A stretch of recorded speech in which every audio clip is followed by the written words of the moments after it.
Hello again, and in this episode we're going to cover something quite controversial, which is the cost of making a high value watch compared to what it sells for, and in particular Rolex, of course. And the reason for this is that I was reading a very heated discussion online about how somebody was saying that a Rolex Submariner costs only about £500 to make compared to selling for over £5,000, and how that was such a rip-off, it shouldn't be allowed, and no one should ever buy a Rolex ever again. And that really annoyed me. That really got my hackles raised, because clearly the guy didn't know what the hell he was talking about. Now, I've spent my whole career in manufacturing and I've had access to all the data around that manufacturing process. So I like to clarify a few things based upon my experience of manufacturing. Now, we're talking about Rolex here, but we could also be talking about any high-end luxury manufacturer. So let's look at some numbers. First of all, the turnover of Rolex last year was about £3.5 billion. I've converted everything into pounds because it just makes life easier for me.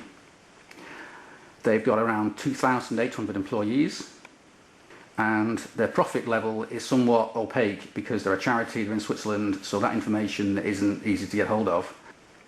I'm also not sure how the turnover from Tudor and any other activity is incorporated into this £3.5 billion. But we'll go with 3.5 billion for now and see what happens. And in a good year, Rolex may make around 1 million watches, but these days I think it's more likely to be about 800,000, so we'll add 800,000 there. So if we now divide 800,000 by a turnover, we get a result per watch of about £4,300. Now that seems a bit high to me, because don't forget, that's the Rolex turnover, not the turnover of the retailer. So I suspect that the 3.5 billion turnover also includes Tudor perhaps, and also income from their savings and investments. So that gives us the basic outline of the company. Now let's move on. And let's take as an example a £5,000 Submariner, say. And so let's see where that £5,000 actually goes. And once again, we've got no expense spent on my graphics, and we can first of all say a £5,000 watch, in fact £5,200 watch I think, of that the VAT will be about £1,000. So suddenly that watch becomes a £4,000 watch and not a £5,000 watch. The next breakdown is what the retailer gets. Now there's a lot of dispute about this, but I estimate it's probably between 30 and 40% of the value of the watch.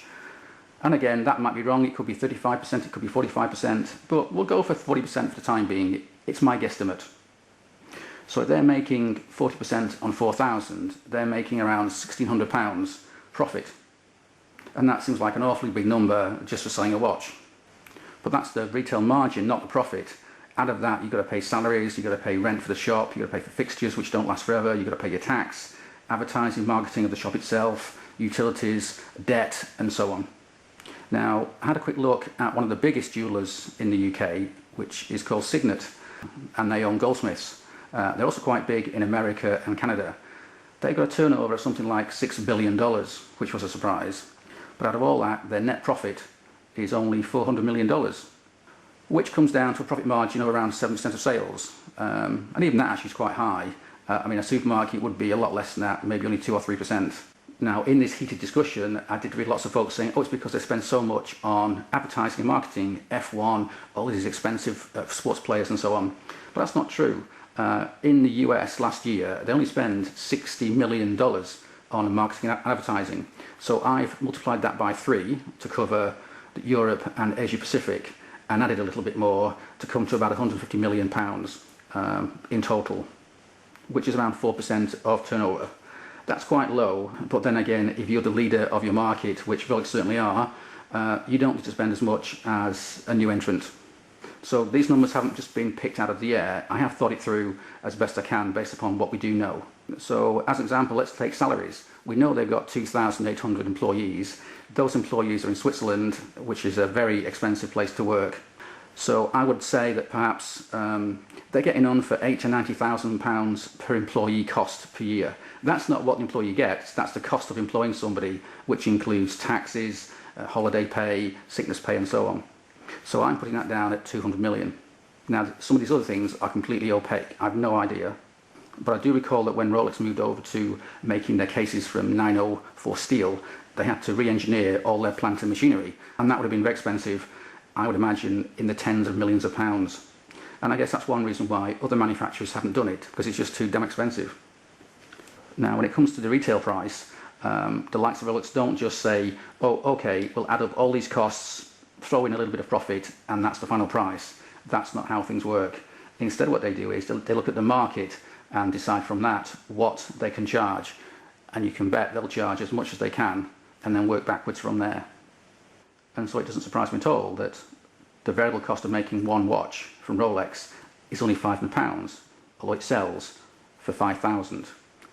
And that's because of this massive cost base that they have to pay for on top of that. Now, before anybody complains about my maths, I do realise that the VAT element should only be £800 because it's based upon 20% of 4,000, not 20% of 5,000. But I couldn't be bothered to redo this, and I wanted to keep things nice and simple. And so in conclusion, that's why it may be true that to make one Rolex costs only £500 and yet it sells for 5,000. It's because of all these other costs which have to be associated with that particular product. And so that's my best guesstimate. I'd be interested to know if you think I'm right or wrong, and what do you think? And also, I wouldn't be surprised if that £500 per watch is actually quite high. It may well be lower than that. And I'll give you an example from my own background where the variable cost was so low compared to the selling price. About 20 years ago, I worked on a project whereby the material and labour costs, i.e. the variable cost here at the bottom, came to around 2p per item, whereas the selling price at the top there was around £40, which is one hell of a difference. Now, you might think that's a license to print money, but it really wasn't, because the plant to build that product cost around £500 million, and that was 20 years ago. And the lifetime of that plant was about 7 or 8 years, as I remember, and after that it was demolished and production moved elsewhere. So as you can see, the fact that the variable cost of a product can be quite low compared to its selling price does not mean it's overpriced or the manufacturer is ripping you off. But then again, buying something like a Rolex is certainly not a logical decision. I guess as the saying goes, the heart has its reasons, and reason's got nothing to do with it. So anyway, if you've got any questions, please leave them in the comments, and thanks for watching, and cheers.